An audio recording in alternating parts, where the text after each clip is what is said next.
저는 결혼한 지 겨우 3년 차가 되는 30대 여자입니다. 지난 명절에 저희 시댁에서 일어났던 일을 이야기해보려고 오늘 사연을 보내게 되었습니다. 전혀 즐거운 이야기는 아니고 들으시는 분에 따라서 트라우마가 생길 수도 있을 것 같네요. 저는 대학 졸업한 뒤로 부모님 도움을 받아 작은 인테리어 소품샵을 운영하고 있습니다.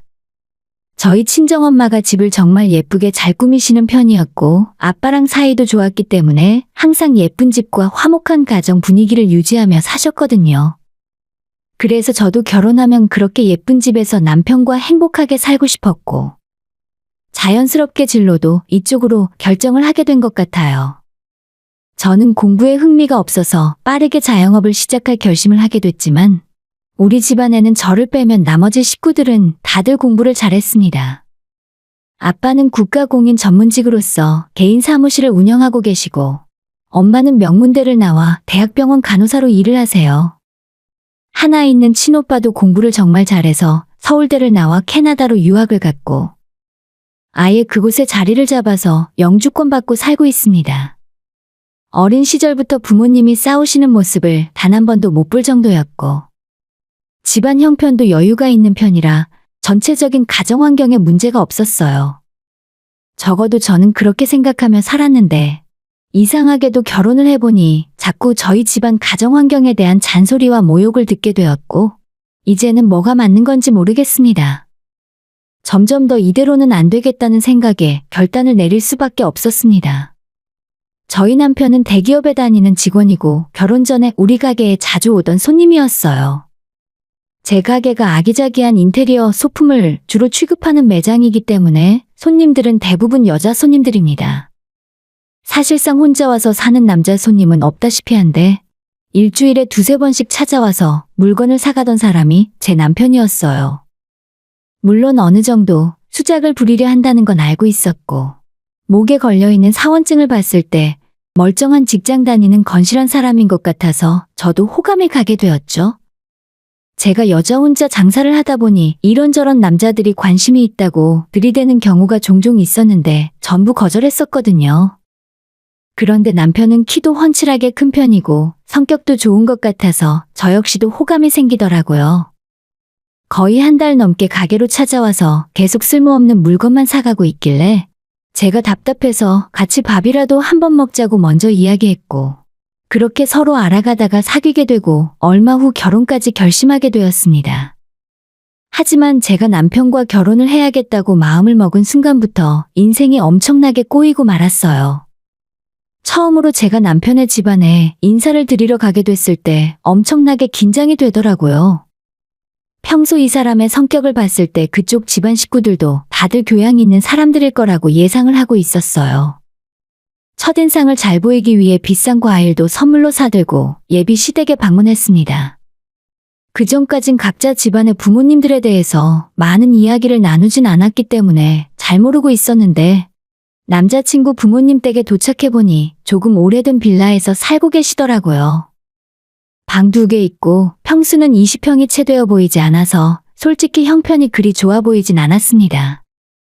하지만 저는 어차피 결혼하면 우리 두 사람이 힘을 합쳐 살아가면 된다고 생각했기 때문에 부모님들의 경제력은 아무 상관이 없었습니다. 부모님 댁에 도착을 해서 남편의 뒤를 따라 들어가 인사를 드리자 시어머니가 먼저 나오셔서 저를 반겨주셨고 아버님께서는 좁은 거실의 소파에서 그냥 앉아 계시더라고요. 제가 준비한 선물을 전해드리고 어색한 분위기에서 인사를 마친 후에 그냥 한참 동안 앉아만 있었어요. 어색한 분위기를 깨기 위해서 아무 말이라도 해야 할 것 같아 먼저 대화를 걸어도 그냥 어색하게 단답만 하셨습니다. 결혼 승낙을 받기 위해서 인사를 드리러 온 건데 솔직히 초면부터 이러시니 조금 기분이 좋진 않았습니다. 아버님은 아예 제 쪽을 쳐다보지도 않으시고 TV에만 시선이 고정되어 있었고 어머님은 너무 노골적으로 제 착장을 위아래로 훑으시며 살피더라고요. 너무 명품 브랜드 가방이나 비싼 옷을 입고 가면 싫어하실 것 같아서 최대한 단정해 보이게 입었는데 그래도 그런 시선이 부담스러웠어요.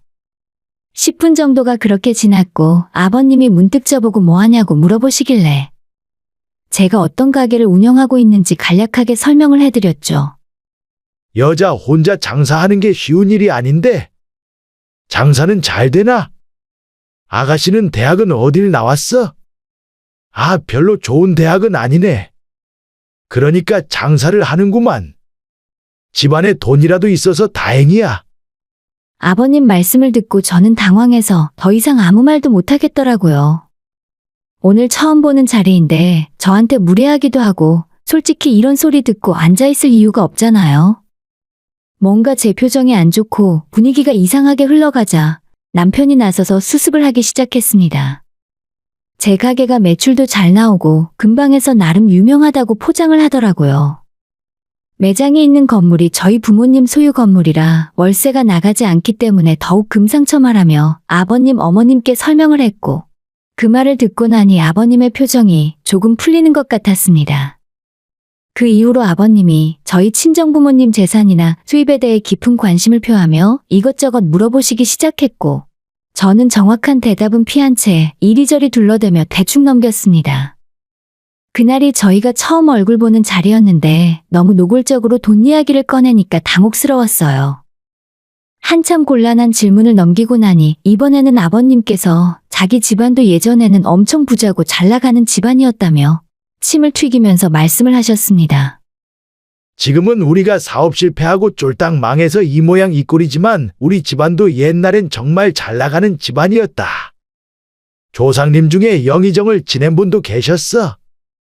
옛날에는 집안 농사짓는 머슴이 수십 명도 넘게 있었다고 하던데 전쟁 때문에 집도 불타고 그 많던 재산도 다 잃었지. 내가 맨손으로 시작해서 가게를 3개나 갖고 있었는데 사기꾼 놈한테 속아서 날리는 바람에 지금은 이렇게 사는 거야. 그래도 우리 집안이 어떤 집안인지 알면 절대 무시하지 못할걸? 제가 물어본 적도 없고 솔직히 남의 집안 조상이 뭐 하던 사람인지 관심이나 있나요? 그냥 아무 생각 없이 대답하면서 빨리 이 불편한 자리가 끝나기를 바라고 있었는데 갑자기 저희 집안 조상 중에 유명한 사람이 누가 있냐고 묻는 겁니다. 조상님이요? 글쎄요. 저는 그런 거 잘 모르는데 저희 부모님도 잘 모르시고요. 풍양조시긴 한데 무슨 파 이런 것도 저는 잘 몰라요.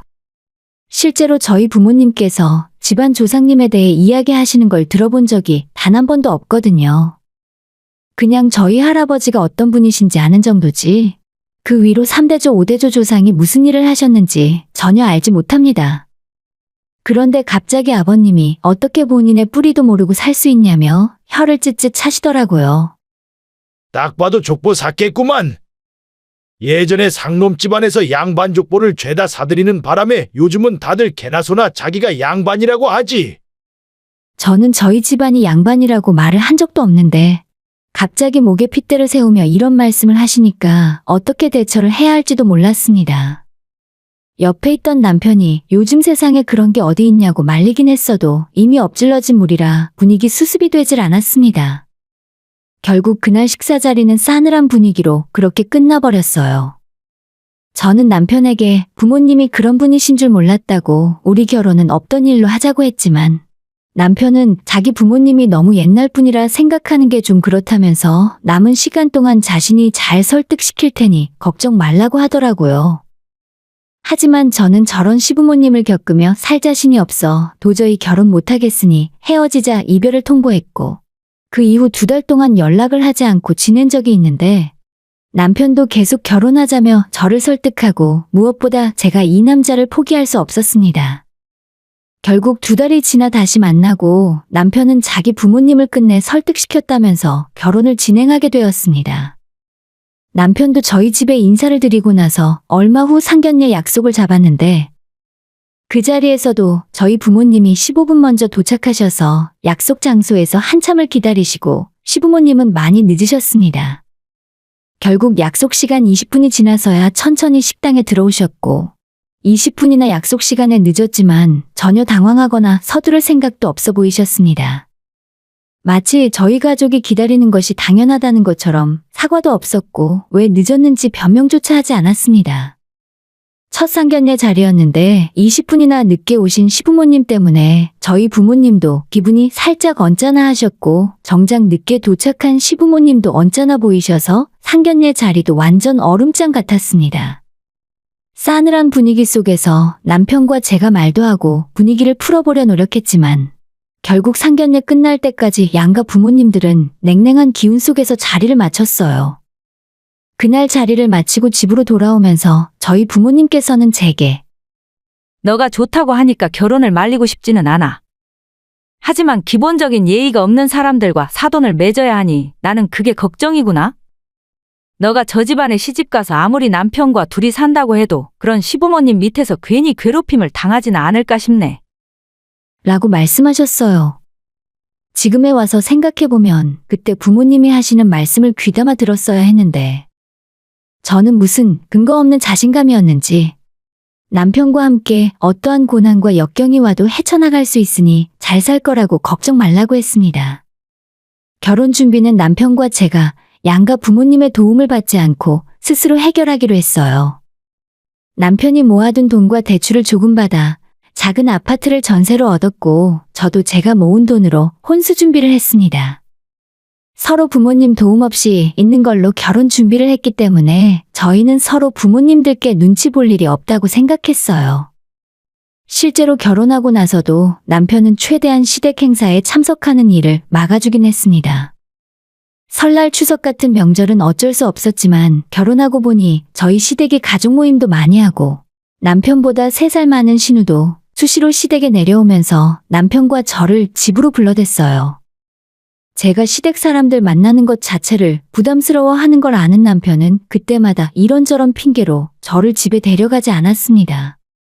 아프다, 회사가 바쁘다 이런 핑계로 저를 빼돌렸지만 매번 그렇게 피할 수만도 없어서 어쩌다가 한번 시댁 모이는 자리에 가면 어김없이 기분 좋지 않은 일들이 일어났습니다.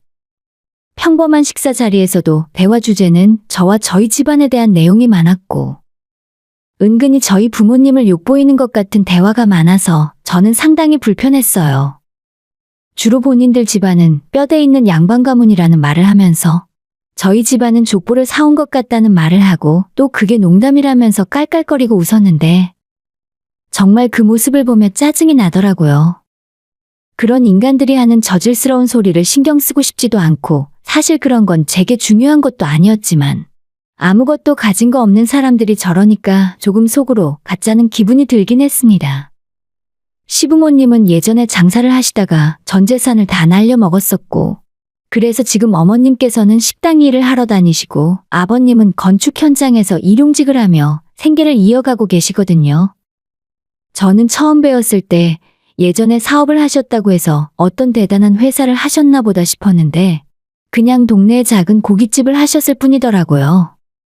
아무튼 시부모님과 신우는 저희 부모님과 저희 집안 족보에 대한 흉을 보며 식사 자리에서 대화 주제로 사용했었고 그 사이에서 제 눈치를 살피던 남편이 그만하라고 중재를 하거나 다른 주제로 화제를 돌려야만 끝이 났습니다. 자꾸 가족 모임에 갈 때마다 그런 일들이 반복해서 일어나다 보니 당연히 시댁에서 오라고 해도 저는 가고 싶지 않았어요. 제가 자꾸 빠지는 일이 늘어나자 시부모님께서는 직접 제게 전화를 하셔서 결혼한 지 얼마나 됐다고 벌써 시댁을 무시하는 거냐 하는 말까지 들어야만 했어요. 원래 따로 분리해서 생각을 하려고 했는데 어쩔 수 없이 시부모에게 받은 스트레스는 고스란히 남편에게 향했고 깨가 쏟아지게 살아도 모자랄 신혼생활에 시댁 스트레스로 말다툼을 하는 일이 자주 생겼습니다. 물론 남편이 주로 제게 미안하다 사과를 하고 저는 제 화를 남편에게 쏟아내긴 했지만 결혼하기 전에 함께 힘든 일도 이겨나가겠다는 다짐과는 다르게 지쳐갔습니다. 그러다가 지난 설날에 결정적인 사건이 있었어요. 저희 부부는 하던 대로 명절 전날부터 시댁에 가서 음식 준비를 도왔어요. 전도 부치고 남편은 밤도 깎고 만두 빚는 것도 함께 도왔습니다. 하지만 저희 집안은 지금까지 살면서 명절이나 제사상을 차려본 일이 없습니다. 종교적인 이유는 아니고 제가 태어나기도 전부터 아버지께서는 우리 집에서 그런 일은 하지 말자고 하셨다고 해요. 예전에 아빠 어릴 때는 집에 제사도 지내고 명절에는 여자들이 주방에 둘러앉아서 음식을 만들기도 했었는데 아빠는 엄마한테 그런 일을 시키고 싶지 않으셨대요. 대신에 식구들끼리 나가서 맛있는 음식 사 먹고 교회에 드라이브를 가거나 백화점 쇼핑을 하러 가서 선물을 사주는 것이 명절에 하던 일이었어요. 오빠가 미국에서 대학을 다닐 때부터 정말 명절은 없어지다시피 했었고, 그냥 집에서 맛있는 거 먹고 푹 쉬는 빨간 날일 뿐이었죠. 그래서 당연히 해본 적 없는 제가 전 부치는 것부터 서투르고 자꾸 망치고 깨먹었더니 어머니께서는 저한테 예, 너희 집에서는 제사도 안 지내니? 아니, 왜 이렇게 할 줄 아는 게 하나도 없어? 라고 타박을 하셨고, 저는 위와 같은 이유로 지금까지 한 번도 명절 음식을 제대로 해본 적이 없다고 사실대로 말씀드렸어요. 제 말에 옆에 앉아 TV를 보고 계시던 아버님께서 깜짝 놀라시며 집에서 제사를 안 지낸다고? 그럼 조상님들은 어쩌고? 참, 세상에 그런 집안도 있나? 희한하네. 라고 하면서 혀를 또 찌릿하셨어요. 그리고 시어머님께서는 아니, 그래도 그렇지. 너희 어머니도 참 이상하시다. 최소한 시집 보낼 때 이런 것 정도는 가르쳐서 보내야지. 라고 말씀하셨고, 저는 속에서 화가 치밀어 올랐지만 꾹 참았어요. 그날은 그렇게 넘어갔는데 문제는 바로 다음날 터졌어요. 아침에 일찍 일어나 차례를 지내고 가족끼리 둘러앉아 떡국에 식사를 하고 있었습니다.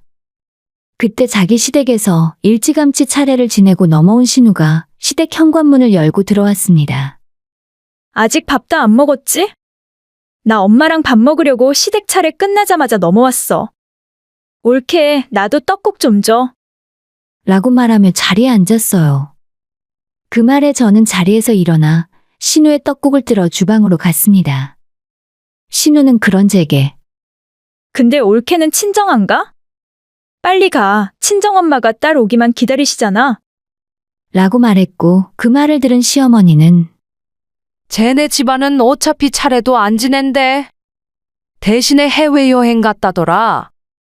뉴스 보니까 요즘 팔자 좋은 사람들은 전부 조상 안 모시고 해외여행 간다더니 그런 집안이 우리 사돈이었네. 라고 하면서 빈정거리셨습니다. 틀린 말은 아니었지만 그 말투부터 조금 기분이 좋지 않았습니다. 옆에서 밥 먹고 있던 시아버님도 어머님의 말씀을 거들면서 아무리 시대가 변해도 조상님은 모셔야 하는 거야. 그게 근본이 있는 집안이야. 우리 집안이 근본 없는 집이라고 돌려서 말씀하시는데, 저는 순간 열이 받아서 다 집어던질 뻔했는데 간신히 참았어요. 거기까지는 그냥 참고 있었지만 마지막으로 신우가 시부모님의 말에 깔깔거리고 웃으면서 하는 말은 도저히 참을 수가 없었습니다. 아, 맞다. 아빠가 저번에 올케네 집안 족보 샀다고 했지? 쌍놈 집안이라 제사도 지낼 줄 모르나 보다. 하면서 깔깔 웃더라고요. 신우와 시부모의 그 웃음소리가 귀에 들리자 저는 눈앞이 뜨거워지는 기분이 들더니 귀가 멍멍해지면서 아무런 소리가 들리지 않았습니다. 저는 다들 밥 먹고 있던 상을 잡고 뒤집어 엎었어요. 와장창 소리와 함께 그릇이 낡은 시댁의 비닐장판 위로 쏟아졌고, 상 위에 있던 음식과 떡국이 사방으로 튀고 난리가 났습니다. 상 위에서 음식들과 함께 엎어지며 맞은편에 있던 시아버지와 신우가 바지에 떡국이 다 쏟아지고 말았죠. 아, 뜨거! 옳게 이게 무슨 짓이야? 라고 신우가 소리를 지르며 일어났고, 저는 그대로 뛰어가 신우이의 멱살을 잡고 뒤로 밀어 넘어뜨렸습니다. 제가 보기에는 삐쩍 말랐지만 일주일에 3번씩 헬스장도 다닐 정도로 운동을 꾸준히 하기 때문에 보통 여자들한테 힘으로 밀리진 않습니다.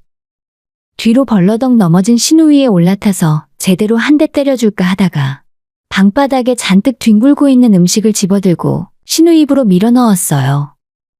잡채며 동그랑땡이며 강제로 입안에 마구 쑤셔 넣었습니다.